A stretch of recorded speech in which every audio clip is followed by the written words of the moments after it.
Hey guys, this is Shankar welcoming you on my YouTube channel Study with the Master. Here I am going to teach you English grammar, in which I will teach you modals, and we are going to learn in modals what that is could, which is known as the past tense of can. जो can है वह could, can का could क्या है, past tense है. So we are going to study that. हम उसे पढ़ने जा रहे हैं, but before that let me get it fixed, and okay, let me go scroll it, and we are going to study it. Okay, we are going to study what? Use of could.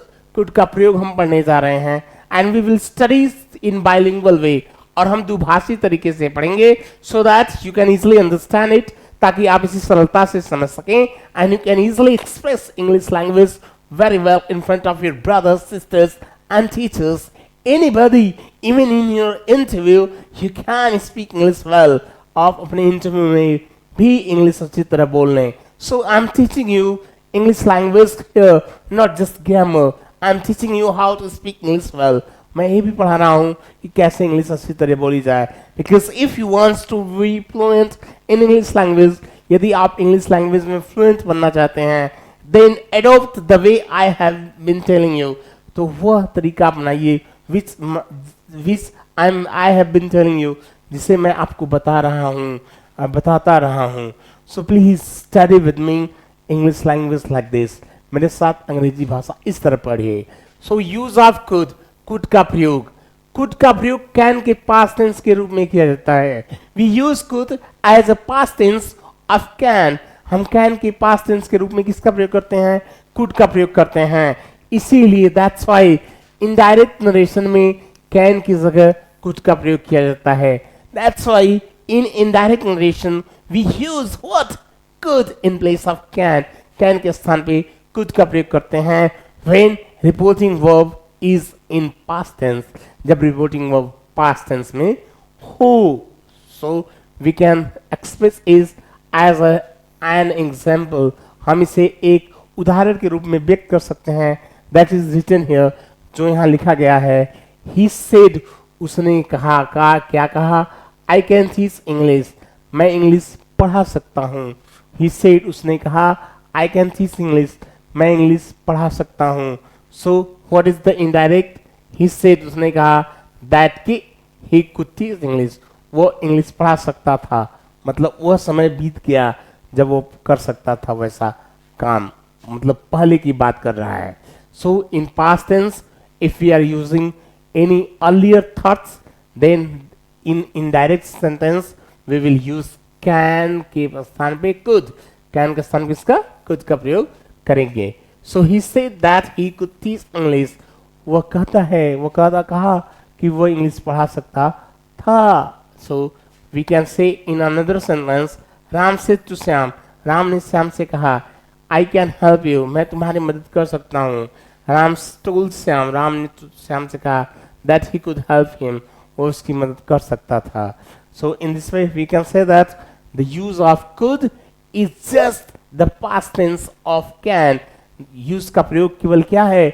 past tense का है. किसका? can का. can का past tense है could.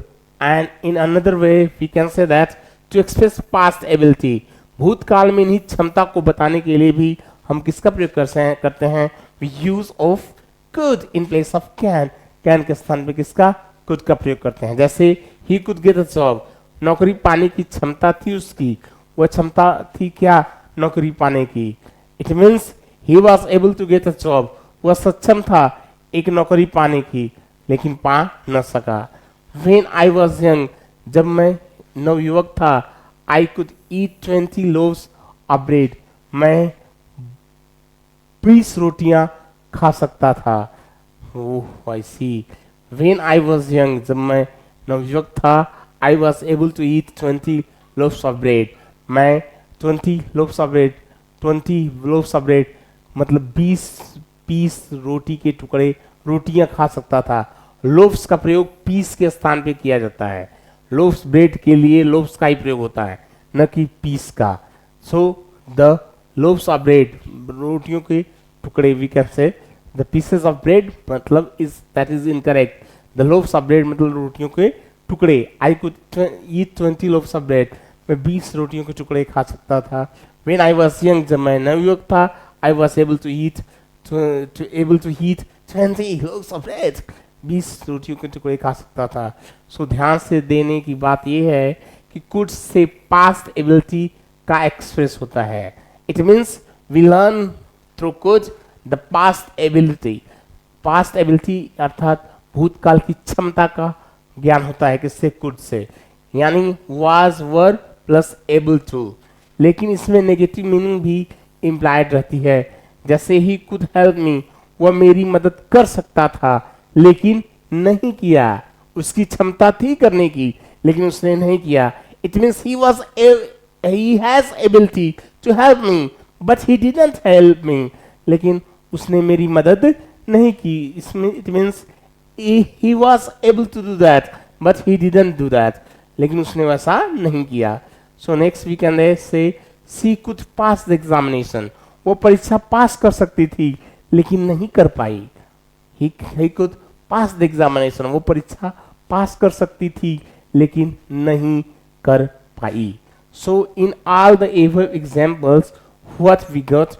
In all the above examples, we got that could से negative meaning का express भी होता है।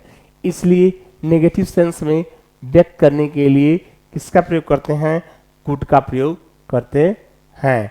लेकिन इसलिए negative sense नहीं व्यक्त करना हो तो could की जगह पर -to या succeeded in का प्रयोग ज़्यादा अच्छा होता है। So here a new rule is given in front of you, and by this I can tell you that what is expressed here. यदि आप could का प्रयोग न करना चाहें, if you don't want to use here could, यदि आप यहाँ पर could का प्रयोग न करना चाहें, then what you will prefer to use that, तो आप क्या prefer करेंगे use करना? So we can use in negative sense what? -to मतलब प्रबंध कर पाना, आर सक्सीडेड इन या सफल हो जाना का प्रयोग अच्छा माना जाता है। जैसे ही manage to escape, he was able to escape, वह भग जाने में सक्षम हुआ अर्थात वो भग गया। He was able to do that. They succeeded in solving the problem, वे समस्या को सॉल्व करने में सफल हो गए। It means they were able to solve the problem, वे समस्या को सॉल्व करने में सक्षम थे। सो कुड का प्रयोग हम पास्ट एबिलिटी को दिखाने के लिए प्रयोग करते ही हैं, लेकिन अगर न करना चाहें तो मैनेज टू या सक्सीडेड इन का भी प्रयोग कर सकते हैं। तो succeeded in solving the problem, यदि इनका प्रयोग करें तो सॉल्विंग मतलब किसका प्रयोग करेंगे? प्रेजेंट पार्टिसिपल का प्रयोग करेंगे। माइनस टू का प्रयोग करें तो फर्स्ट फॉर्म का प्रयोग करेंगे, इस पे एस्केप भग जाना। So first form, so manage to escape, they succeeded in solving the problem. So these two are used in place of using could. Could का प्रयोग न करने के स्थान पर किसका प्रयोग कर सकते हैं? Manage to or succeeded in या manage to. Next is here the third rule is here to express a polite request. एक विनम्र रिक्वेस्ट प्रार्थना को व्यक्त करने के लिए भी हम किसका प्रयोग करते हैं? विनम्र अनुरोध या अनुमति को व्यक्त करने के लिए इसका प्रयोग करते हैं कुड का। जैसे can I come in, a polite request है। Can I come in, a polite request है, लेकिन इससे और अधिक पोलाइट की बात करें तो कुड आई कम इन, क्या मैं अंदर आ सकता हूं? तो अ मोर पोलाइट रिक्वेस्ट हो जाएगा, ये ज्यादा पोलाइट रिक्वेस्ट हो गया। Can you please post these letters, क्या आप इन पत्रों को पोस्ट कर सकते हैं? तो ये पोलाइट रिक्वेस्ट है, लेकिन इससे भी और ज्यादा करना चाहें तो मोर पोलाइट रिक्वेस्ट तो कर सकते हैं, could you please post these letters, क्या आप इन पत्रों को पोस्ट कर सकते हैं? तो could is more formal than can may in these sense, यानी इन संदर्भों में औपचारिक रूप से हम कह सकते हैं कुड का प्रयोग सबसे सही होगा। कह सकते हैं क्यों? क्योंकि यह मोर फॉर्मल है, बहुत ज़्यादा अधिक फॉर्मल है, अर्थात आप अपने अधिकारियों से इसका प्रयोग करके अपना काम करवा सकते हैं। So could you please post these letters, क्या आप इन पत्रों को कृपया पोस्ट कर सकते हैं, इसमें है अर्थात मोर पोलाइटनेस है। नेक्स्ट है चौथा रूल क्या है, टू एक्सप्रेस कंडीशंस, शर्त की अभिव्यक्ति के लिए भी किसका प्रयोग करते हैं, कुड का प्रयोग करते हैं। जैसे if he were a minister, यदि वह मंत्री होता तो he could by an aeroplane, तो वह हवाई जहाज खरीदता।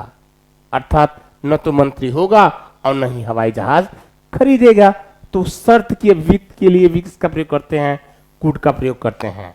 नेक्स्ट है ही कुड हेल्प मी, वह मेरी मदद कर सकता था, if I ask for it, यदि मैं इसकी ऐसा करने को कहता है। अर्थात यदि मैं मांगता तो वह मेरी मदद करता, न तो मैं मांगा और न ही उसने किया। पांचवा देख सकते हैं, to express ability in present और फ्यूचर, वर्तमान या भविष्य में किसकी एबिलिटी, क्षमता को व्यक्त करने के लिए। जैसे you could of course do well if you study regularly, you could, यदि तुम नियमित अध्ययन करोगे तो बेशक अच्छा करोगे। You could of course do well, तो बेशक अच्छा करोगे। कौन, तुम। इफ यू स्टडी रेगुलरली, यदि तुम नियमित अध्ययन करोगे, यदि तुम नियमित अध्ययन करोगे तो बेशक अच्छा करोगे। You could of course do well if you study regularly. Next is given here, past में प्रेजेंट दिखाते हैं, ये फ्यूचर था, अब प्रेजेंट दिखाते हैं। You could solve this problem in no time, तुम अतिशीघ्र इस समस्या को हल कर सकते हो। So we can say that we have solve the all the could problem here, and here it is given as in the form of, okay, in the form of what, ability to show in present and future, present और future में ability दिखाने के लिए किसका प्रयोग करते हैं, could का। so here we have used here could, okay, so we can say that you could solve this problem in no time, तुम अतिशीघ्र इस समस्या का समाधान कर सकते हो। तो प्रेजेंट टेंस में, इससे पहले वाला फ्यूचर में था, अब फिर प्रेजेंट देखते हैं। Sorry I couldn't help you now, माफ करें अभी मैं आपकी मदद नहीं कर सकता। माफ करें, sorry I couldn't help you, I could not help you, और I couldn't help you now, मैं अभी आपकी मदद नहीं कर सकता। So we are going to study six rule to express suggestion, सलाह की अभिव्यक्ति के लिए भी किसका प्रयोग करते हैं, कुड का प्रयोग करते हैं। जैसे you could talk to the chairman in this regard, इस संबंध में तुम चेयरमैन से बात करो। You could talk to the chairman in this regard, इस संबंध में तुम चेयरमैन से बात करो। अर्थात यह क्या है, यह मेरी सलाह है। सलाह means suggestion. Next is here, you could write an application to DM in this connection, इस संबंध में तुम डीएम के पास आवेदन दो। You could write an application to the DM in this connection, इस संबंध में तुम डीएम के पास आवेदन दो। ये क्या है, यह मेरी राय है। So next is some phrasal uses of could, could के कुछ मुहावरेदार प्रयोग कर सकते हैं। I couldn't help going there, मैं वहां गए बिना नहीं रह सका। I couldn't help going there as we were using can, जैसा कि हम कैन का प्रयोग कर रहे थे वैसे ही कुड का भी प्रयोग कर सकते हैं फ्रेजल वर्ब में। जैसे I couldn't help going there, मैं वहां गए बिना नहीं रह सका। They couldn't help laughing at the magician, वे लोग जादूगर पर हंसे बिना नहीं रह सके।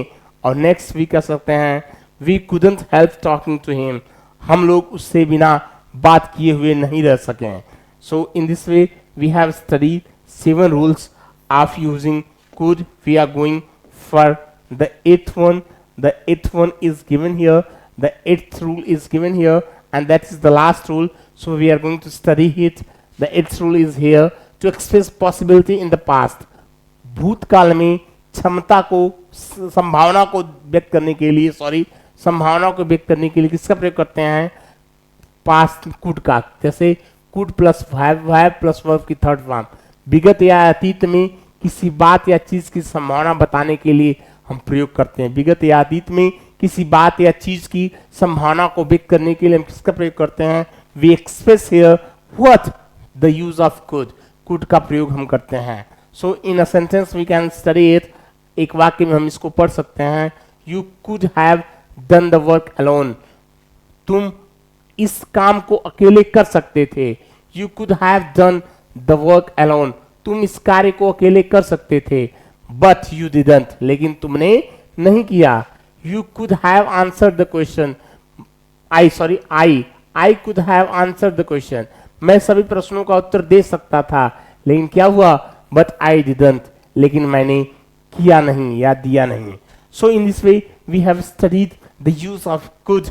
So if you are using these all rules regularly in your discussion, then it will become the part of your life and you can easily speak English language. So dear, with these words, I'm telling you, please, if you want to speak English well, please study English like this and develop English so that in future you can do something great in your life. So dear, with these words, I'm going to end my videos. Please like, share and subscribe my videos. Do comment. Thank you very much.